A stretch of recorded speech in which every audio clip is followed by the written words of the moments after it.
Hello guys, and welcome to my thoughts on 9.21. So the patch was hit EU a couple of days ago, so I might as well do this now. Patch, or biggest highlights of the patch are the Frank Chevys, the Badger, and the vehicle customization system that we are going to start off with. So a lot of people expect me to be like super upset and mad about Wargaming putting this in the game, but if they did this a while back instead of putting tanks like Defender and Scorpion in the game, we'd be a lot happier about our lives today. So honestly, I have nothing against this camo system. The only downside is that like I already have camo on like all the tier 10s and tier 8 premiums, so I don't really care too much about this. And it might be like a pretty hard sell for Wargaming to try to sell these camos when people are already pretty much bought all of theirs. So yeah, but I think the customization system is cool. The non-historical colors are, you know, for people that like that stuff, and you can disable it. There's no big deal in it, so nobody really gets hurt here, and that's the most important thing when games like this makes money. If nobody gets hurt from it, it's a good thing, right? Like if they don't put in E25s back in sale and just shit on tier 7 matchmaking for the next month or so, it's better to put like silly colors in the game that people can turn off. You can't turn off E25s though, sadly. What else there is to say? You should fuck around with it. There's some really cool camos, some really cool patterns, and the rental now is not days, but it is in battles, which is much better for those of you who play, you know, every once in a while, but you can still get your cool camo on and, you know, have a better time maybe. I don't know. So the next up is improved display of the team list panel in Grand Battles. Haven't played Grand Battles yet. No idea what the second map is like. I just don't want to play the first map. That's the big deal. So change the strongholds. Pretty sure now like more people can be a commander in the battles. Fixed display badges in battle. Wow. So these badges that they added not too long ago, I really don't see the point of it. It's like, hey, artillery, I have this sick badge. If you don't have XVM, then now you know that, you know, you should shoot me.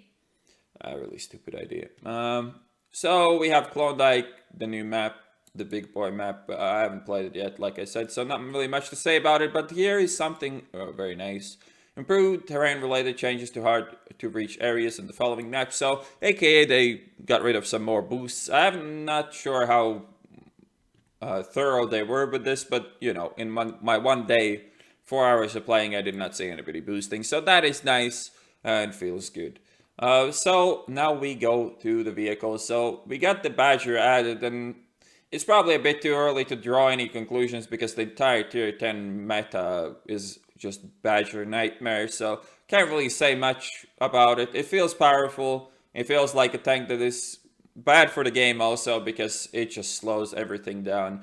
Dealing with a camping Badger in the back in the tunnel that you need to push is, for most vehicles, not even load premium because they just can't pen it with premium either. You just have to wait for the Badger to push, so he has to expose his lower plate, and that is pretty lame. It's pretty lame design, pretty lame tank, and yeah, there's not really much else to say about it. So the Turtis also gets armor changes, and apparently gets a nice heat shell buff from. Wait, is that a heat? No, that's damage. Never mind. It gets damage buffed on the stock guns, I assume, and the increased hull armoring is actually pretty severe. The only weak spot on the Turtis now frontally is the cupola. You can't overmatch the entire roof with like a tier 6 medium anymore. So a Turtis is actually going to be a pretty significant opponent for most things, and it is one of those tanks where you just have to press 2 key against if you can't see the cupola, or pretty much go fuck yourself, or, you know, try to go around it if you can. Churchill gun carrier gets some buffs as well. I don't think anything here is really relevant to making this tank not absolute garbage tier, but, you know. FE183 gets put into special category, increase the ammo capacities as on the 4005, and the gold cost now is 5 gold, so you can't even make any profit by selling it. AT15 also, I'm pretty sure the common thing here is that they get the rate of fire nerfed, the alpha buffed, and the armor buffed. That's generally how this TD buff works. And the same happened to AT15, 82, 88, and 87 increased hull armoring. Haven't really checked these out too much, but I assume they're gonna be busted as fuck, especially something like an 82 that so many tanks already struggle to pen in. The cupola is probably gonna be a fucking nightmare material for some tier 3s and 4s that go up against it, but you know, that's just low tier life, I guess. So the Germans, I don't know why this changed. It's really even here. No, changed load capacity of suspension by what, 600 kilograms. Not sure why it's this here. No idea. So now we have the French vehicles, the AMX 65T, an absolute piece of shit. I played my games in it. It's so fucking bad. It is. You take the premium tank, you strip off all the armor, and then you have the fucking non-premium version. It's slow as shit. The hull is terrible. The turret is garbage. It gets a gun with 400 alpha, but that gun has terrible DPM. The 105, on the other hand, isn't really that effective on if you use the top turret because, it is just, you know, made out of paper, so you want to trade a bit better.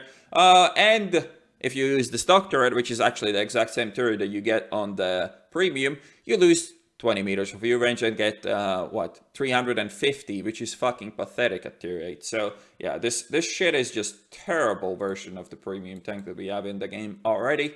Not sure about the other two. We will find out this weekend as we are doing another 30-hour stream to grind these out. So the Type 61 gets an HD makeover, and with that there comes a nerf to the gun depression to the back. Not really a big deal, but I don't really see a reason to nerf a Type 61 when MX30 has really been shitting on it for the last couple of patches. And now we have a couple of more HD models: T28, T25AT, T25-2, T34-2, 110, WZ120, Soma Sol 40, S35CA, VK4502P Ausb, Stag 3 Ausb, like Mark Vicker, FV207, Type 61, SU14-2, and the ST1. So quite a lot of tanks in HD. Overall, pretty decent patch. We'll see what happens with the Badgers. I mean, if the meta keeps being this way, and I see it being this way because the Badger seems really powerful in randoms. I don't know. We'll see when it evolves. We'll see what happens to the new French heavies in tier 9 and 10. The tier 8 is absolutely atrocious. The tier 8 is literally, please spend your money on free XP to skip this grind. But again, we'll have way more in-depth opinions on these things once I have done with my 30-hour stream again this weekend over at twitch.tv/Frosh. So hope to see you guys there, and hope you enjoyed this video, and I'll see you in the next one.